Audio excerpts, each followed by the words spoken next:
Cricket বিশ্বে একটা কথা বেশ প্রচলিত, পাকিস্তান যখন খেলে তখন কেবল মাঠের 11 জন খেলে না, কোটি কোটি ভক্তের প্রার্থনা আর একটা বিশাল বড় ক্যালকুলেটর। আবারও সেই চেনা দৃশ্য, ইংল্যান্ড সেমিফাইনালে পা দিয়ে আরামে বসে আছে, আর এদিকে পাকিস্তান, নিউজিল্যান্ড আর শ্রীলঙ্কা মিলে যেন একটা মিউজিক্যাল চেয়ার খেলছে। একটা সিট কিন্তু দাবিদার 3 জন।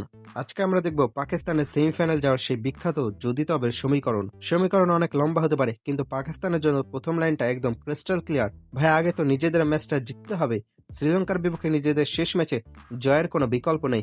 এটা অনেকটা ওই পরীক্ষার মতো, যেখানে আপনি অন্য বন্ধুদের রেজাল্টের উপর পাশ করা নির্ভর করছেন, কিন্তু নিজের খাতায় তো অন্তত পাস মার্কটা তুলতে হবে।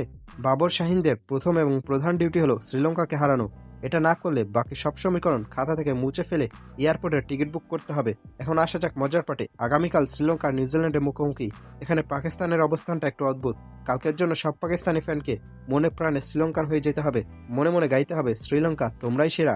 কেন? কারণ শ্রীলঙ্কা যদি আজ নিউজিল্যান্ডকে হারিয়ে দেয়, তবে পাকিস্তানের রাস্তা অনেকটা পরিষ্কার হয়ে যাবে। নিউজিল্যান্ডের পয়েন্ট তখন আটকে থাকবে, আর পাকিস্তান শ্রীলঙ্কাকে হারালে পয়েন্ট টেবিলে উপরে উঠে যাবে। তবে হ্যাঁ, এখানেও সে ভিলেন নেট রানে টুকি দিতে পারে, তাই স্রেফ জয় নয়, একটু বড় ব্যবধানে জয় সবসময় নিরাপদ।